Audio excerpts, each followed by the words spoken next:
Bom, pessoal, maravilha. A gente vai fazer uma transmissão hoje ao vivo com vocês aqui, principalmente para falar sobre o cenário que a gente está vivendo hoje. É um cenário totalmente incomum, né, o que a gente está vivendo agora com essa questão do coronavírus e a situação do leilão de imóveis, a situação econômica do país, ela tende a se modificar, né, e a gente vai falar um pouco sobre esse cenário e o que a gente entende que vai acontecer aí nos próximos meses e o reflexo disso nos próximos anos também, né? Ninguém está aí satisfeito com a crise econômica, ela tende a ter alguns, com certeza, se essa crise, né, da saúde ela se transferir para uma crise econômica, ela vai ter consequências aí, tanto na área de leilão de imóveis como em outras áreas também.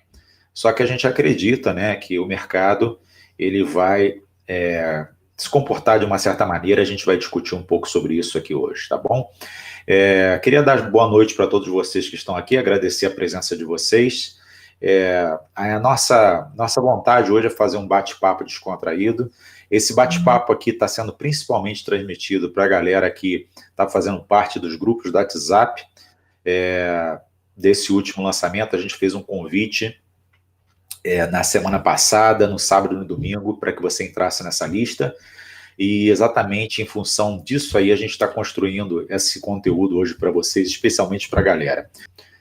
Você que já acompanha a arrematação imóveis e leilão, sabe que os leilões eles acontecem quando existe uma dívida líquida e certa para ser quitada, e essa dívida não é paga no tempo hábil, né? Então os leilões acontecem e não acontecem por qualquer motivo. Os leilões de imóveis, principalmente, acontecem, ou existe no leilão judicial uma dívida líquida e certa que deve ser quitada judicialmente, e essa dívida não foi quitada no processo no tempo comum, no tempo depois da área de tempo de conhecimento do processo, na área também, depois da fase de execução, e o imóvel ele é penhorado para que essa dívida seja quitada dentro do processo judicial. Então, o leilão ele não acontece por acaso, geralmente ele acontece porque existe uma dívida líquida e certa no processo judicial.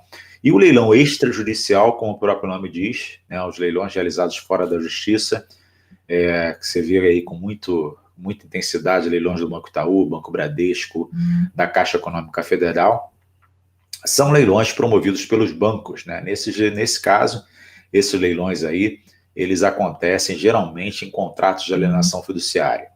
O cenário que a gente já estava analisando antes aí de acontecer a pandemia é um número enorme de imóveis indo a leilão, principalmente em função da crise que se instalou no governo anterior a essa, né? Depois do último governo Dilma, a gente enfrentou uma crise econômica. Em função disso, os leilões eles se acentuaram, vamos dizer assim, né? Então a gente já estava começando a sentir que o mercado vinha colocando, né, vinha crescendo de forma bastante veemente, e agora o que a gente observa, né, é a possibilidade de um crescimento ainda maior, né? E aí abrem-se duas oportunidades, né? Abre-se oportunidade para a pessoa que tem algum capital e quer proteger o seu capital em função do cenário que a gente está vivendo, né? Não são todos os investimentos hoje que são realmente seguros. A área de leilão de imóveis encontra-se, e a gente identifica a área de leilão, a possibilidade de você investir em leilão de imóveis.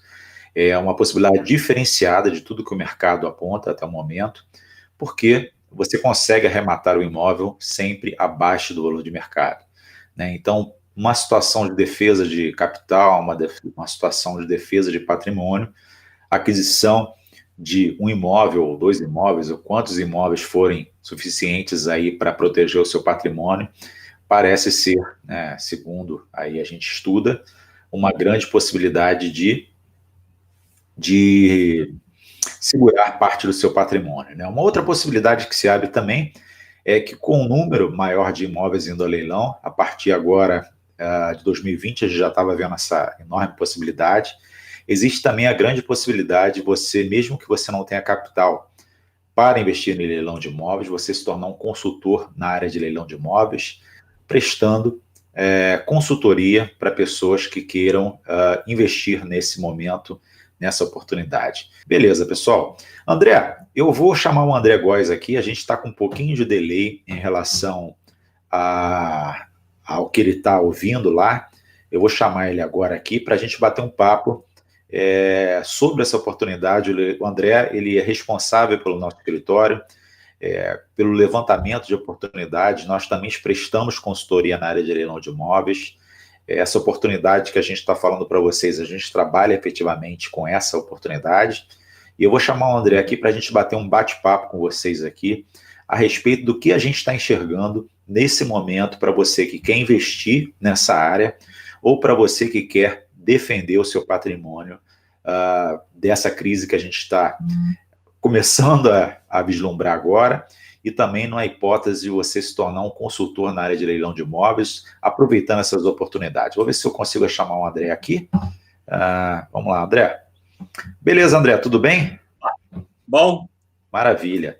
Eu acho que a gente está conseguindo aqui chegar ao vivo. Você está conseguindo ouvindo bem. Aparecer aí legal. Bom, gente, apresentar para vocês o André. O André trabalha com a gente no escritório. Nós temos um escritório de advocacia especializado em leilão de imóveis e fazemos também, todos os dias, busca de oportunidades de imóveis indo a leilão em todo o Brasil. O nosso foco, claro, de atuação é mais na área de São Paulo, mas a gente também atua no Brasil inteiro. E a gente tem notado, né, André, uma situação bastante diferente do que a maioria das pessoas aí até esperavam que aconteceria. A gente tem notado um grande aumento de imóveis indo a leilão, principalmente na região de São Paulo, né? E a gente tem notado também que, nesse momento agora, existe uma demanda reprimida, e eu acredito, pelo menos eu queria ouvir de você também, André, o que você acha, com essa situação que a gente está vivenciando agora, né, que é uma situação que ninguém sabe exatamente aonde isso vai dar, está todo mundo aí de quarentena no Brasil inteiro. Qual vai ser o reflexo disso aí que a gente está vivendo, talvez aí na área de leilão de imóveis? A gente não quer, claro, sempre digo o seguinte, não é felicidade para ninguém ver um imóvel indo a leilão, né? A gente também trabalha na defesa de imóveis que estão indo a leilão de forma injusta, né? Nosso escritório, a gente tem essa especialização também. Nós defendemos várias pessoas que têm, por algum motivo, se levado seus imóveis a leilão de forma injusta, então nós também atuamos do outro lado. Mas eu queria mostrar para saber de você, André, né, como você tem pesquisado aí bastante nos sites, enfim, nas fontes que a gente tem no nosso escritório, e você tem notado esse aumento aí dessa grande demanda de leilões. Boa noite, André, tudo bem? Boa noite, Luiz, boa noite, pessoal. A demanda, Luiz, hoje, acho que nós temos uma demanda muito maior, né? Por conta de que tem dois tipos, né? Tem dois tipos de arrematantes. Tem os especialistas e algumas pessoas que se, digamos assim, não para pejorativo, mas que se aventuram, né? E, às vezes, essas pessoas que se aventuram e não fazem as verificações corretas que têm de fazer, às vezes pode levar um prejuízo ou outro, né? Mas, assim, eu estou percebendo que tem muito, mas muito pouca concorrência. O pessoal tem fugido bastante. E eu tenho conversado com alguns investidores, né, do nosso grupo, e eu falo para eles que realmente essa é a hora. Tá? Eu enxergo assim. Muitas pessoas têm perguntado, os investidores têm perguntado muito, mas e como que fica agora o processo judicial? Dei um exemplo, acho que foi ontem, né? A gente estava numa reunião. Isso. E vocês me chamando lá, eu na outra tela, eu falei, olha, pessoal, desculpa, é que eu acabei de ver uma decisão aqui que foi favorável a mim, graças a Deus, isso. Saiu lá a sentença, né, de um leilão que eu estava assessorando, que nós estávamos assessorando, e saiu. E, assim, foi muito rápido. Mesmo o judiciário estando aí com os prazos suspenso até então, até o dia 30 de abril. Exatamente. Né? Até o dia 30 de abril, e atendendo só demandas emergenciais, eles estão trabalhando, sim, está em andamento. Demorou, assim, eu acho que coisa de uma semana, uma liminar que eu entrei, né, pedindo, e saiu, graças a Deus, aí favorável a gente. Então, o que eu percebo, resumindo, é isso. A demanda, ela continua crescendo, tá? Não parou, nada parou. E a concorrência diminuiu bastante. Então, agora, os especialistas estão se dando bem, pode acreditar. Beleza, André. Eu também, da mesma forma que você, eu acredito e tenho visto essa demanda aumentar, né? E essa demanda de processos que estão indo, finalizando agora, chegando na época da execução, no momento da execução, ou seja, passaram pelo processo de conhecimento, já estão em fase de execução, tem um número enorme de imóveis indo a leilão, né? Só que agora a gente está vivendo um momento até um pouco diferente, né? O que a gente tem visto, André, pelo menos o que eu tenho notado aí nos últimas 2 semanas, é que alguns leilões estão acontecendo e mesmo assim as disputas estão sendo um pouco mais restritas, ou seja, a gente está vendo somente aqueles arrematantes mesmo que têm conhecimento, que se profissionalizam, eles continuam arrematando, né? A gente vê que um momento desse é um momento onde o mercado que não está consolidado ainda, as pessoas que não têm experiência, as pessoas que não têm uma boa administração do processo de leiloaria ou do processo de arrematação, eles realmente não se aventuram nesse momento, né? Então, o momento agora que eu estou sentindo é um momento onde o profissionalismo e a vontade de fazer de forma correta, ela vai ter um peso muito maior do que anteriormente, né? A gente estava vendo muita gente no mercado chegar de forma despreparada, e o que eu acredito agora, pelo menos eu acho que é a mesma observação que você faz, é que somente vai ter espaço para aquelas pessoas realmente que saberem fazer o trabalho de forma profissional. A gente sabe que não é difícil fazer, existe um método para isso, mas a maioria das pessoas que anteriormente estavam se aventurando na área de leilão de imóveis estavam entrando totalmente despreparadas, ou seja, sem um preparo adequado, né? Pelo menos a gente nota isso, que muitas vezes nós fazemos as verificações necessárias, analisamos, vemos que aquele processo tem uma nulidade que pode ser questionado, e mesmo assim há uma disputa, ou seja, as pessoas estão entrando em oportunidades que podem ser questionadas posteriormente, isso aí gerar uma demora processual. Agora, quando a gente faz as análises necessárias, faz o trabalho bem feito, certamente a gente consegue arrematar o imóvel em leilão sem nenhuma dificuldade, com total segurança. É isso aí, André. Queria falar mais alguma coisa para a gente? Hoje a gente vai fazer um bate-papo, a gente vai fazer uma série de lives aí. A nossa programação é para fazer uma live de segunda, outra terça e outra quarta. E na quinta-feira a gente finaliza com uma live. A gente vai falar sobre algumas oportunidades também, né, André? Vamos trazer algumas oportunidades, mostrar casos reais. O que a gente quer fazer aí nessa série de vídeos a partir, enfim, da segunda-feira agora, é trazer para você um conteúdo de alto valor para que você entenda a grande abertura que está havendo agora nesse processo todo e a grande chance e a grande oportunidade que investidores comuns podem entrar definitivamente nessa área, lógico, fazendo da forma correta e tendo aí resultados excepcionais. Não é isso, André? Exatamente. Acho assim, Luiz, nada é fácil, né? Não adianta também a pessoa entrar nesse ramo e falar, poxa, é fácil. Nada é fácil, a gente tem que realmente trabalhar. E quando eu entrei nesse ramo com você, na época contei minha história, né, no vídeo que o pessoal até postou aí no grupo, né, eu era funcionário público, né, trabalhei 20 anos como funcionário público, me tornei advogado e realmente eu estava, sabe, eu estava no funcionalismo público, ganhava bem, mas eu não estava feliz, né, e eu queria alguma especialização. Aí foi quando eu vi o seu vídeo, falei, poxa, eu vou me especializar nisso daí. E acabei me especializando em leilão de imóveis, e é um ramo, assim, que dá trabalho de você tem que ler, né, certinho, você tem que anotar, mas você fazendo as anotações, fazendo as verificações, fazendo passo a passo, né, você aprendendo a fazer o passo a passo, isso se torna prazeroso. Tem vezes aqui que eu me vejo 11h30, meia-noite, 1h da manhã no computador, procurando as oportunidades e passando para a planilha. Aí minha esposa fala, poxa, você não vai dormir, não? E eu tô lá vendo e acaba, assim, sendo até viciante, né? É gosto pelo lado bom da coisa.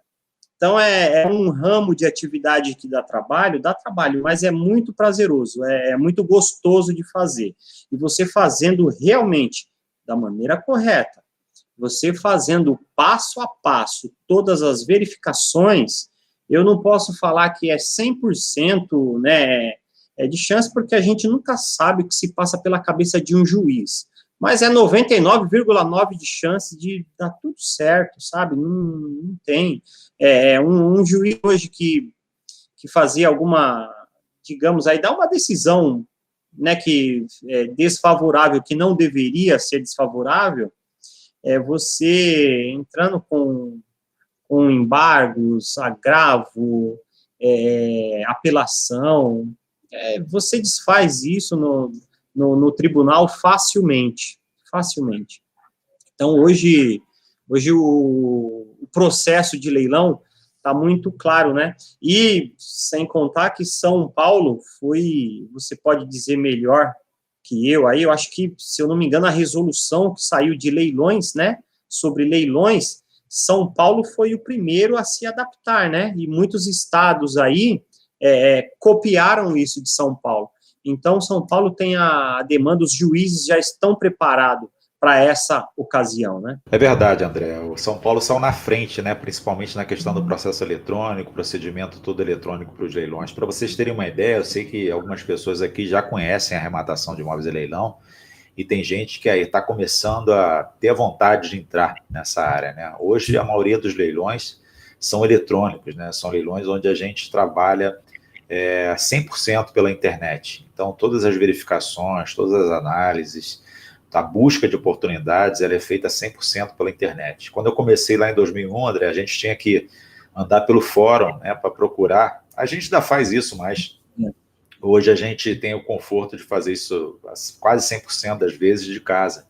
E naquela época a gente tinha que ir lá no fórum tirar fotografia, não tinha nem celular na época, tirar fotografia de edital, levar para o computador, botar o arquivo, abrir o arquivo, ler o edital, analisar. Hoje a gente consegue fazer isso com cliques no mouse, né? Lógico que ainda existe algum processo que a gente tem que ter um esforço, vamos dizer assim, mais mental do que físico, claro, porque você vai buscar analisar a documentação de um processo judicial, e você vai pegar, às vezes, arquivos de PDF, organizar isso no seu computador, mas é muito mais um processo de adaptação e um processo de organizar o trabalho do que realmente uma dificuldade assim de realizar todo o processo, né? Com organização, a gente consegue fazer várias análises de forma muito rápida. André, o que você acha? E eu estou achando que, fazendo uma análise do momento que a gente está vivendo, a gente está vivendo um momento agora que essa crise ela começou como uma crise da saúde, a gente não pode deixar de falar nisso, que eu acho que é o momento que a gente está vivendo agora e está todo mundo aí esperando, né? Meio que esperando para ver o que vai acontecer aí. Mas eu acho que, eu acredito nisso, eu acredito que quem se preparar agora para esse novo cenário que nós vamos ver agora vai ter a possibilidade ou de trabalhar arrematando imóveis em leilão, lá com descontos excepcionais, com valores muito baixos realmente, para fazer o próprio investimento, ou vai ter também a oportunidade de auxiliar outros investidores a entrarem nesse mercado. Você acredita, como eu acredito também, para você esse momento agora é um momento oportuno para as pessoas aprenderem o método de arrematar de forma segura? Com certeza. Eu acho que assim, a preparação, né, eu digo sempre que você fala, né, Luiz, também, né, que o conhecimento ninguém tira da gente, né? Quando você se apodera de um conhecimento, lá na frente você vai ter condições de sair na frente, né, dos outros. Então, eu acho assim, se você se aprimorar, se apoderar desse conhecimento agora, quando voltar aí tudo ao normal, eu acho que tem muitas possibilidades, tanto para quem quer arrematar, né, de forma particular, para alavancar o seu patrimônio, né, o seu capital. Eu acho, sinceramente, não existe, na atual conjuntura, não existe assim, uma modalidade melhor para você alavancar o seu capital do que o leilão de imóveis. Não existe, sinceramente. E para as pessoas, eu estava até conversando esses dias, Luiz, se você me permite, Claro, eu estava por favor. com um possível investidor, né? Uhum. E ele me falou, foi até do escritório aí dos Estados Unidos, que me passou que ele entrou em contato com você. E ele me falou, olha, eu tenho pouco dinheiro, né? Eu só tenho esse capital aqui para investir, era mais ou menos uns 100 mil reais. Falei, olha, você precisa desse dinheiro para viver agora, né? Para pagar suas contas. Ele falou, olha, eu preciso. Falei, então acho que é hora de você analisar, né? Procura, veja um imóvel que você, de repente, se interessar e passa para a gente dar uma olhada. Mas, assim, a pessoa que depende daquele dinheiro para viver, né? Eu acho que talvez seria interessante ele guardar metade e tentar arrematar ali um imóvel de menos valor com a outra metade. Com certeza. Se a pessoa que tem um capital, que está ali com o seu trabalho, está trabalhando, não depende daquele capital para pagar as suas contas, aí eu acho que não tem momento melhor. Por conta o processo continua correndo, viu, Luiz? Pelo que eu tenho visto lá, e experiência própria, né? O processo está caminhando. É lógico, não está igual antes, algumas semanas atrás, que a gente poderia ir lá, desculpa o palavreado, ficar enchendo o saco do juiz mesmo, né? Vamos lá. Eu sou chato, né? Uhum. Eu sou um advogado chato. Vou lá e vou despachar com o juiz. Aí, na outra semana, eu tô lá também despachando com o juiz. O pessoal do fórum me vê assim, já, lá vem o cara falar do mesmo processo, mas Mas é isso mesmo, tem que ser. Tem jeito. Chato. A gente tem que ser chato, tem que ir lá e bater na porta e, vim despachar aqui, mas de novo, até sair a decisão. Né? Eu acho assim, respeitando a minha profissão, eu acho que a pessoa me perguntou, né? Poxa, mas eu preciso ser advogado para arrematar? Não, você não precisa de advogado para arrematar. Mas aí eu vou perder um dinheiro muito alto só para gastar com advogado. Eu acho que a pessoa, quando tem o conhecimento e ela leva já ali, você, né, no curso, quando eu fiz, você dava lá, deu para a gente os modelos de petições, tudo certinho. Acho que a pessoa, quando leva já para o advogado, fala, olha, eu já sei todo o procedimento, já tenho aqui os modelos de petições. Até nisso, ela já sai na frente também, podendo negociar com o advogado, né? Que não é especialista no caso. Que aí já dá até um norte para o advogado trabalhar. Isso não é vergonha para ninguém, né? Acho que quanto mais conhecimento ali também para o advogado, melhor para ele. Com certeza, André, exatamente. A gente, na nossa metodologia, e hoje você foi meu aluno e hoje você trabalha com a nossa equipe, né? Eu acho que isso é muito legal. Exatamente. Isso é fantástico, né? Ver que ou seja, o conhecimento que a gente aplica no curso é capaz de formar um profissional e esse profissional até ser depois contratado pelo escritório para trabalhar com a gente. Foi o que aconteceu com você. O que eu visualizo é o seguinte, a boa arrematação é uma arrematação que você analisa ela de forma global, né? Não tem como você analisar um pedacinho só de um documento, não tem como você analisar sem critério a oportunidade. Ela é um misto de análise holística, quase que eu chamo de análise holística, né? Você tem que olhar o processo como um todo, analisar a situação como um todo, e são vários pontos, né? E eu faço essa análise a gente faz de forma bastante frequente, no nosso escritório diariamente, mas eu também vejo, né, junto aos alunos do curso Segredos da Arrematação, para quem não sabe, a gente tem um curso onde eu ensino toda essa prática de arrematar com segurança e com qualidade, até no próprio casos que a gente analisa diariamente, a gente vê que as nuances, né, são muito sutis e as situações são totalmente diversas, né? Eu digo o seguinte, a boa arrematação ela é feita antes na preparação, né? Não adianta a pessoa chegar lá na hora e começar a analisar a documentação na hora. A documentação tem que ser olhada antecipadamente, né? E depois da arrematação também existem fatores essenciais para que você tenha sucesso na rapidez da arrematação, né? Eu acredito que qualquer pessoa, né, pode aprender o método. O que você acha, André? Você acha que qualquer pessoa pode aprender o método? Eu digo sempre isso. Eu sempre falo isso e às vezes as pessoas perguntam, mas será que eu consigo realmente fazer isso? O que você acha? Você que passou, lógico que você é advogado, você tem uma formação antecipada, mas pelo que você vê aí dos colegas do curso, você acha que qualquer pessoa realmente pode aprender esse método? Com toda certeza. Com toda certeza. Não é exclusivo para advogado. É lógico que ela vai precisar de um advogado depois para entrar com a carta de arrematação, né, o pedido da carta, a emissão na posse, mas o trabalho essencial, o trabalho principal, que é você aprender a fazer a busca, que é você aprender a enxergar uma boa oportunidade, né? Porque não adianta você viu lá um imóvel a 50% do valor, tá, mas você tem que fazer toda uma pesquisa, né, de mercado, se realmente vale a pena, se não vale. Você tem que fazer as verificações, que são mais de 30, né, se eu não me engano aí, mas essas verificações, você aprendendo o passo a passo, como eu falei antes, qualquer pessoa, Luiz, qualquer pessoa que saiba ler, né, que saiba ler e que saiba fazer uma, digamos assim, uma interpretação de texto, né, ela vai ler ali um negócio, hoje o edital é num palavreado muito simples, né? Não tem, até mesmo no processo judicial, Luiz, não se usa mais aquela linguagem técnica que se usava antigamente.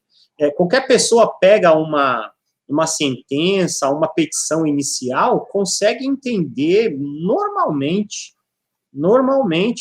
todo o processo. E hoje, muito mais fácil ainda você vendo pela internet, né? É lógico que para ter acesso ao processo na íntegra, também tem que ter, né, o cadastro no Tribunal de Justiça, mas, assim, se a pessoa pegar, conseguir ali, né, fuçar, que a gente sabe que consegue, com o leiloeiro, né, com algumas técnicas, e lá ela consegue, sim, ler com toda certeza. É só saber ler. Consegue, sim, e consegue se especializar e trabalhar na assessoria. Legal, André. André, eu queria fazer um bate-bola com você. Eu estou sem acesso aqui às perguntas do... Aliás, eu tenho acesso às perguntas dos grupos, do WhatsApp.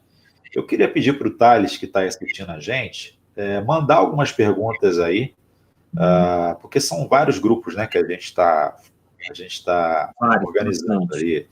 Então, eu queria que a gente pegasse as principais perguntas. Lógico que não vai dar para responder todo mundo hoje, né?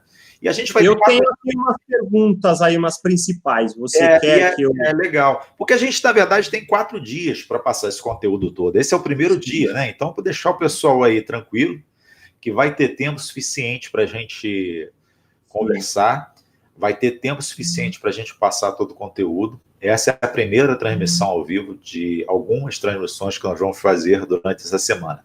Então, essa semana vai ser uma semana bem bacana. A gente vai trazer um conteúdo... Deus quiser aqui, bastante valor para você, para que possa gerar realmente uma transformação na sua vida, essas informações, tá bom? Vamos lá, André, você pode passar algumas perguntas para mim para facilitar o nosso trabalho?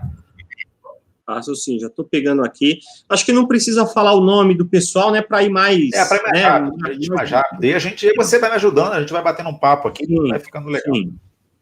Sim.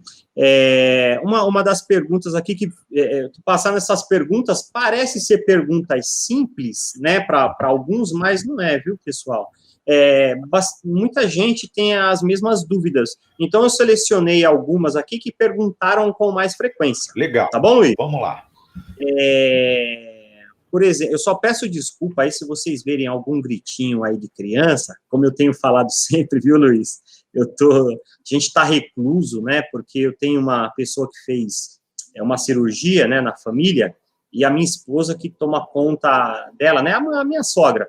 Então, a gente está totalmente recluso mesmo por conta aí dessa pandemia, tá bom? Então, tô em casa, né, tô com o meu pimpolinho lá embaixo, lá, às vezes ele dá uns gritinhos aí, tá bom? Mas vamos lá, uma das perguntas aqui, como encontrar boas oportunidades? Você quer responder, ou Luiz, ou quer que eu responda? Como encontrar boas oportunidades? Sua voz sumiu aqui, não sei se está para todos. Beleza, agora. Eu tirei o microfone aqui, porque na hora que você fala, tem um retorno aqui. Eu acho que esse retorno pode causar uma certa interferência aí na transmissão para a galera. Bom, pessoal, essa é uma pergunta muito frequente, né? Não é uma pergunta... A priori parece ser uma pergunta simples, mas ela não é tão simples assim. Bom, para dar início à nossa conversa sobre esse assunto é o seguinte: existem centenas de fontes diferentes de leilões, né? Você não encontra uma fonte só, você encontra, na verdade, uma infinidade de fontes diferentes, né?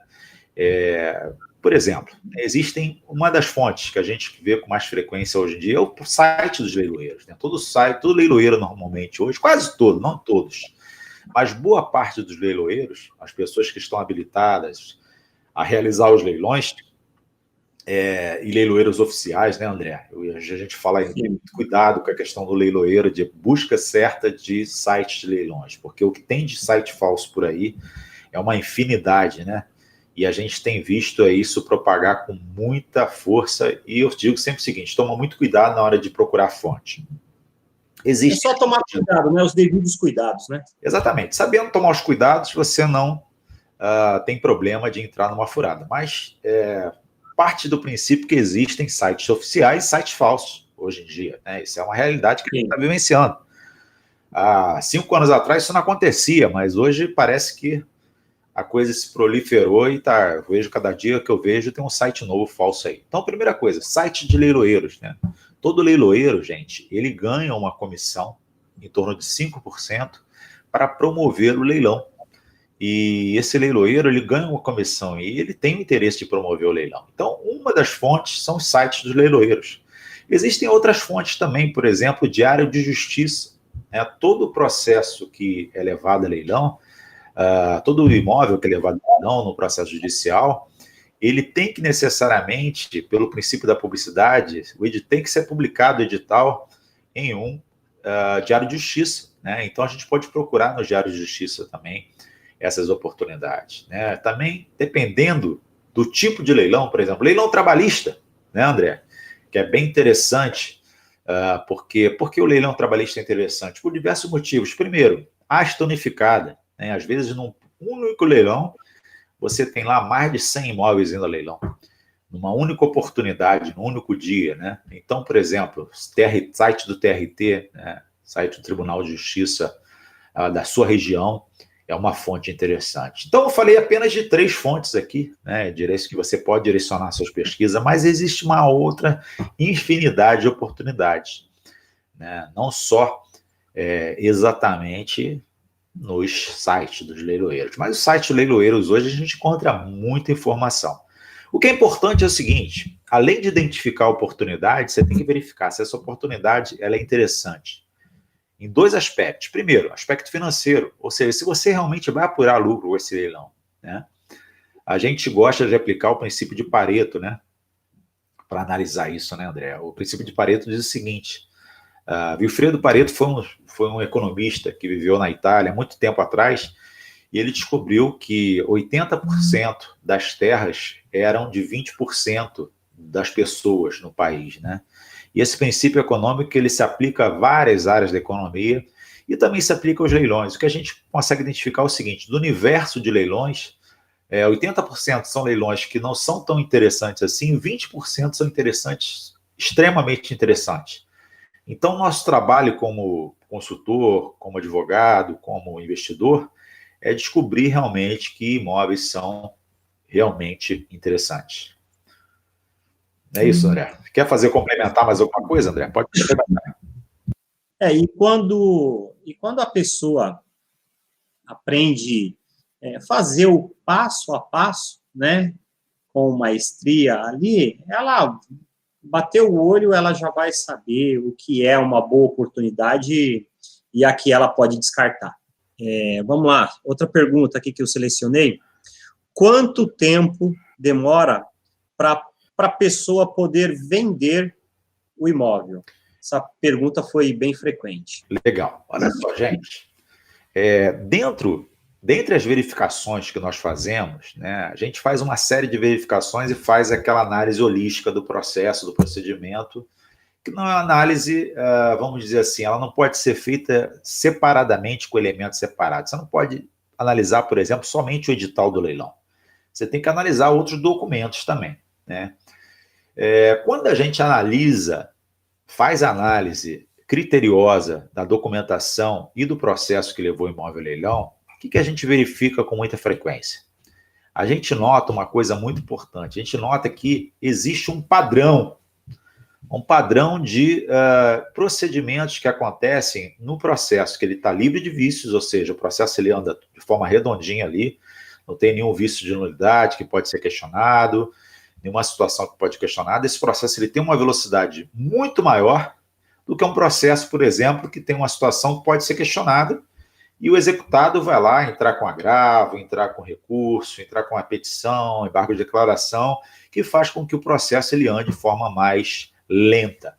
Então, dentro do nosso método, qual é o método que a gente aplica? A gente aplica o método mais tradicional possível, ou seja, mais conservador possível. A gente só arremata realmente aqueles imóveis que sejam tranquilos de arrematar, ou seja, que a arrematação ela será do início ao fim como um relógio, né, André? A gente fica o seguinte, ela tem que andar certinho como um relógio. Lógico que você vai ter que, em certas horas, impulsionar o processo, pedir talvez na secretaria para que a sua petição seja despachada, ter um procedimento um pouco mais rápido, pedir para que o procedimento seja um pouco mais rápido, mas de forma geral, de modo geral, a gente faz tudo para que o processo ele ande da forma mais rápida possível, né? Vamos dizer, um prazo médio aí para que tudo aconteça, desde a arrematação até a comercialização do imóvel, em torno de 6 meses, 6, 7 meses, tudo andando muito bem, você consegue fazer todo o processo, né, do início ao fim, ou seja, da arrematação, a legalização, desocupação quando necessário e venda. Claro que você vai ter que, para que isso aconteça, você tem que ter um imóvel que tenha liquidez.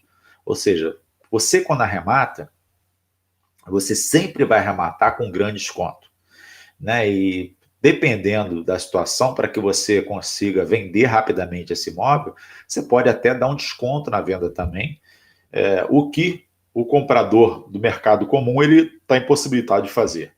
Então, o nosso grande trunfo como arrematante é sempre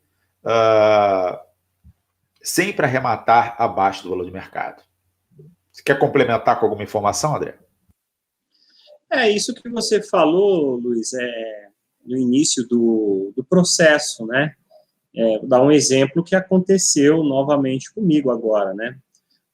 Saiu uma sentença e a juíza não tinha dado, ela tinha dado uma decisão antes que remetia que a sentença ia sair favorável, né?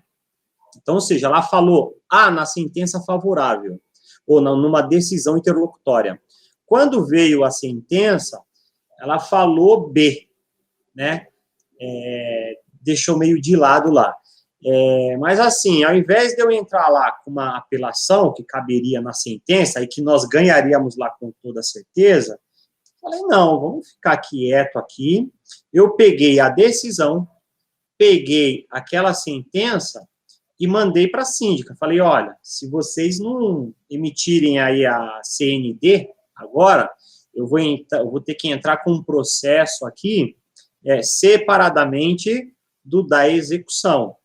Ou seja, consequentemente, o condomínio vai ter que pagar mais verba para o advogado, porque é outro processo. Ela, não, pelo amor de Deus, foi lá. 3 dias depois, saiu a CND. Então, são algumas técnicas e, realmente, quanto menos você entrar com recurso, o processo vai correr de uma maneira mais ágil. O pessoal perguntou também aqui, é difícil... Vamos fazer o seguinte, olha só, vamos responder só mais um, aqui tem algumas perguntas no chat aqui do BeLive agora, E eu queria pegar aqui algumas perguntas específicas e responder essas perguntas, tá? Então, o que eu gostaria de fazer? Eu gostaria de... Só para fazer essa última pergunta agora, desculpa te cortar, para a gente pegar o pessoal que está no YouTube agora, realmente ao vivo, e responder essa galera que está aqui. Tem o Marcos, tem o Nelson, tem uma galera aí com a gente. Faz mais uma aqui, então? Vamos lá, por favor. Tá. Vou pegar uma outra aqui, ó. Eu acho essa daqui até... mas, assim, de grande importância, essa pergunta aqui foi bacana. Quando tem vários credores do mesmo imóvel penhorado, né? Tem vários credores e outros processos, né? Tem imóvel que realmente tem vários credores e vários processos querendo penhorar o mesmo imóvel, né? Já penhorado querendo levar o mesmo imóvel, né? Eles perguntam aqui o que acontece quando tem vários credores no mesmo imóvel e vários processos no mesmo imóvel. Vamos lá. Olha, essa pergunta também é muito frequente e, na verdade, essa situação é uma situação muito comum, principalmente nos leilões judiciais, né? Você está falando aí de um leilão judicial porque geralmente encontra-se aí várias penhoras. Eu digo sempre o seguinte, André, quando uma pessoa, uma empresa está devendo, geralmente não é só um processo, né? São vários processos em juízo cobrando e buscando um crédito. Isso é muito, muito comum acontecer, né? Principalmente em empresas que passam por momentos difíceis, empresas que estão quase na beira da falência. E o que acontece? Às vezes tem mais de uma execução. Muito comum dos processos trabalhistas, né? Quando nas execuções trabalhistas, quando a gente analisa as execuções trabalhistas, geralmente que tem 1, 2, 3, 4, 5, 6, 10 processos trabalhistas, né? E, às vezes, várias penhoras em cima de uma só matrícula. Isso é muito comum acontecer. A nossa maior preocupação como rematante é a seguinte, a gente tem que notar, isso é uma das verificações que nós fazemos com bastante acuidade, com bastante cuidado, a gente tem que notar se aqueles credores eles foram intimados do procedimento do leilão. Porque, na verdade, você como rematante, você não tem muito que ficar preocupado com a questão da ordem dos credores, né? Uma questão muito frequente que a gente... Mas quem leva primeiro o crédito? A nossa maior preocupação é a seguinte, a gente tem que saber se esses credores eles foram intimados do leilão para que você depois consiga dar baixa nessas penhoras de forma totalmente tranquila, né? De forma totalmente tranquila. O que você tem que notar? Você tem que notar se os ofícios de intimação desses juízes, notificação desses juízes, eles foram realmente expedidos e esses exequentes, eles foram intimados do respectivo leilão, para que depois do leilão eles possam buscar o seu crédito dentro do processo que levou e deu seja leilão, né? Então, na verdade, é muito comum isso acontecer, né? A gente tem que ter algumas cautelas em relação a isso, e uma das cautelas, que eu digo que são uma das cautelas principais, é a questão da intimação dos credores que não fazem parte daquele processo judicial. Beleza? A gente pode responder isso de forma bem... Estou fazendo uma síntese aqui do que a gente, na verdade, tem que fazer. Não é tão rápido assim, tem várias questões que a gente tem que analisar, mas eu acho que para ter uma galera ter uma ideia geral do que tem que ser feito. Beleza, eu vou postar aqui a pergunta do Marcos Aguiar. Marcos perguntou o seguinte, olha só, legal, a gente consegue botar a live aqui a pergunta dele. Por favor, um imóvel ocupado que foi arrematado, qual o prazo médio para desocupar judicialmente o morador? Bom, legal, Marcos. Quer responder essa, André? Ou quer que eu responda? Sim, pode ser. O mais importante aí, você complementa depois aí, meu sempre professor, o mais importante, Luiz, não é nem o prazo em média para desocupar o imóvel, né? O mais importante é o prazo no processo em si, porque muitas vezes você sai a posse do imóvel bem antes do processo terminar, né? Você toma a posse do imóvel bem antes. É verdade. Então, assim, quando sai ali, quando você faz o pedido da carta de arrematação, eu costumo já fazer o pedido de emissão na posse, né? E ali também, para fazer o pedido de emissão na posse, tem alguns macetes que você coloca na petição para agilizar esse pedido, né? Certamente o juiz vai dar a emissão na posse, e o segundo passo é ficar em cima do oficial de justiça, né? Também, como eu falei lá, o advogado chato é ligar bastante lá, tentar encontrar o oficial de justiça, mas é bem tranquilo. O pessoal tem muita dúvida mais na desocupação, confundindo com outros tipos de legislações, né? De reintegração de posse, de inquilino que não pagou aluguel e despejo. A legislação é totalmente diferente. Na do leilão de imóveis, saiu a emissão na posse, desocupa o imóvel. Exatamente, bem colocado, André. A desocupação no processo judicial, ela é realizada de forma bem simples. Na verdade, você tem que recolher uma guia, né, de emissão na posse, uma guia de recolhimento para o oficial de justiça, na verdade, não para o oficial de justiça, para a justiça, pagando essa guia de diligência, uma guia simples que você preenche, faz o pagamento e é barato, né, em torno de 60, 40 reais, você paga lá essa taxa, e o oficial de justiça responsável vai ser distribuído esse mandado de emissão na posse para o oficial de justiça responsável. O oficial de justiça ele já faz isso com muita frequência, né? O profissional capacitado para isso, o longa-manos do juiz, é o juiz na rua, então ele já está acostumado a fazer esse tipo de situação e é bem tranquilo, né, ele fazer esse tipo de desocupação. Claro, quando a desocupação ela é feita de forma correta, enfim, o oficial de justiça sabe fazer isso, né? O que a gente tem que fazer é acompanhar só. E eu também não aconselho que você vá cumprir um mandado de emissão na posse com o oficial de justiça. Você não precisa fazer isso.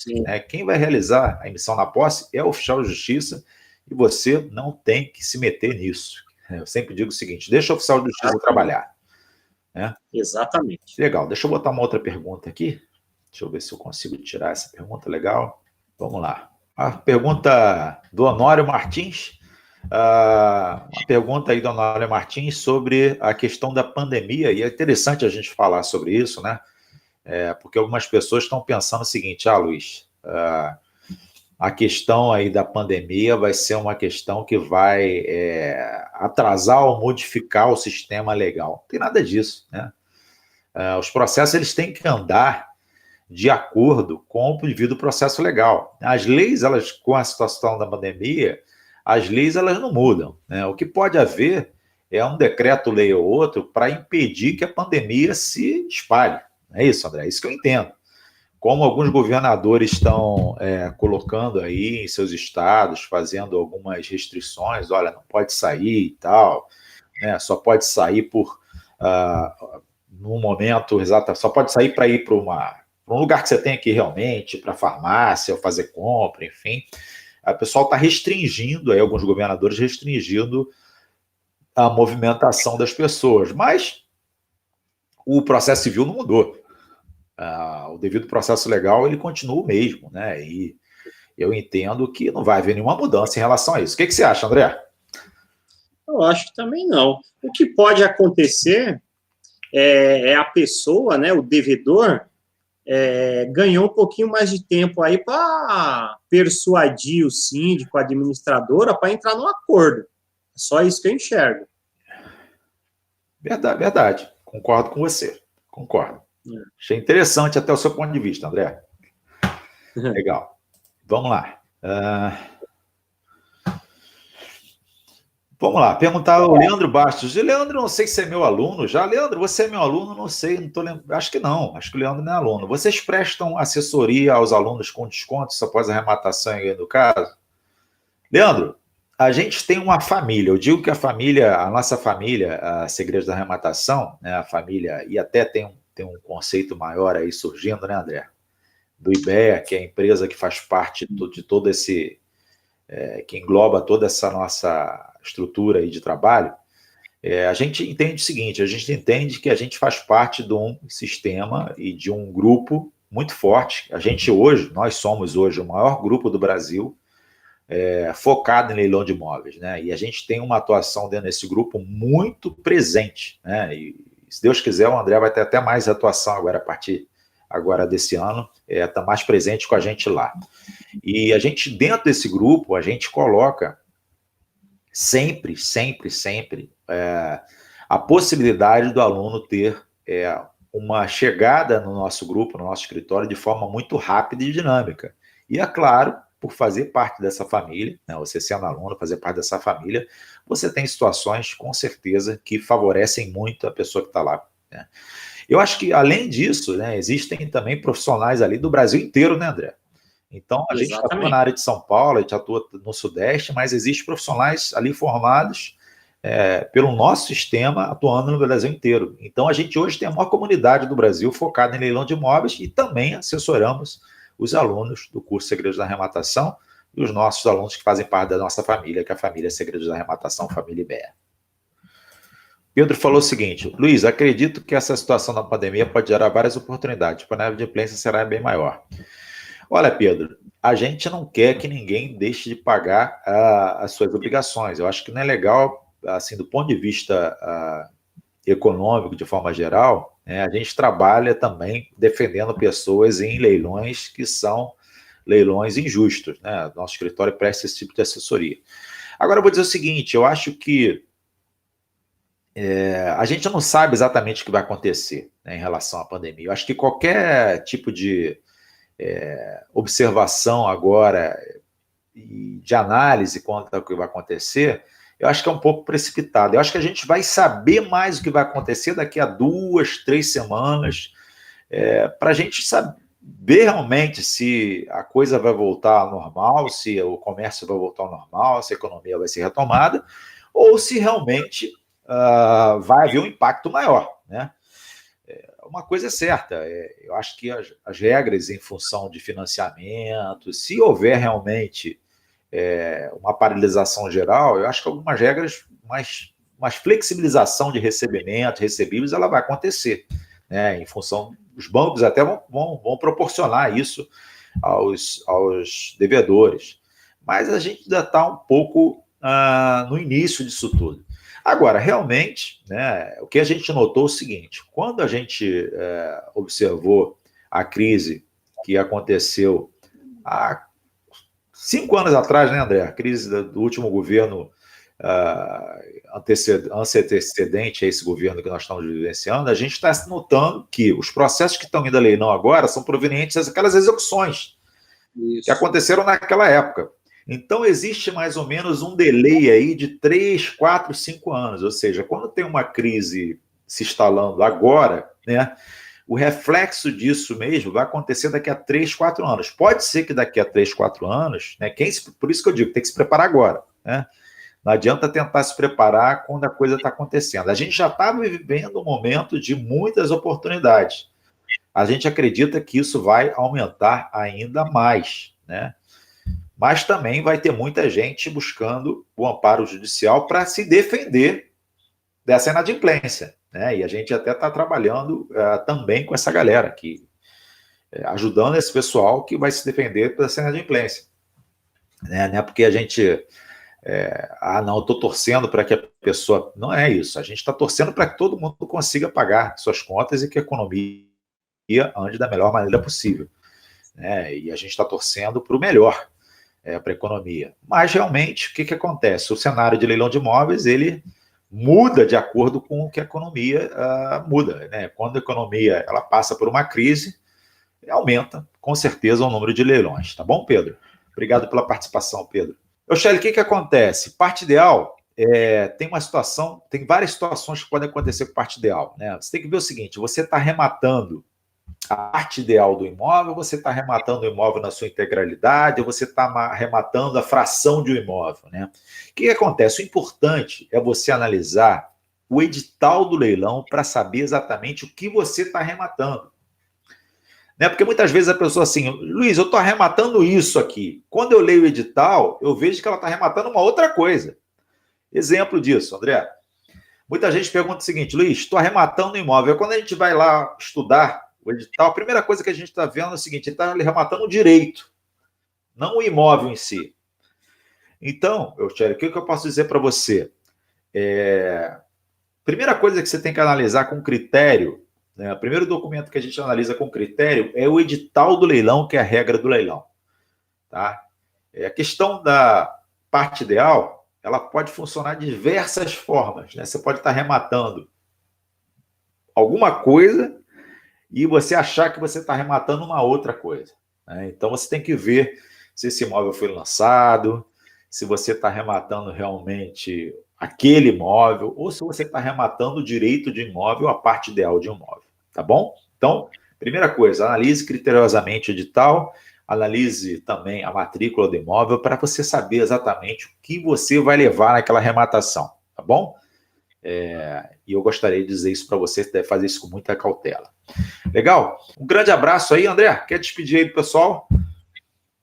Boa noite. Se apoderem desse conteúdo aí que é bacana. Beleza. Abraço para todos aí. André, obrigado aí pela participação.